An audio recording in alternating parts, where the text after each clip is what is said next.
আমরা জমিনে পা রাখতে দেরি, আমাদের যাত্রা চলমান হতে দেরি হয় না। আমরা সবাই যাত্রী। যাত্রী বোঝেন তো? আমাদের যাত্রা কিন্তু চলমান। আমরা সব আখেরাতের যাত্রী।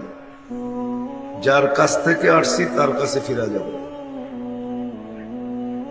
বাঁচার কোনো সুযোগ কারো জন্য নাই। ছিল না, না আছে, না থাকবে। আমি আল্লাহকে মানি আর না মানি, মৃত্যু আমার জন্য অবধারিত। আল্লাহ আমার হাতে লেখায় নিবে। 5-7 দিন আগেই মনে হয় দেখতেছিলাম খবরে, কেউ লিখতেছিল যে আমার এখন মৃত্যুটাই বাকি, আমার এখন মৃত্যুটাই কি বুঝাইতে পারি না। যুবকরা বলছে যারা ফেসবুক ঘাটে,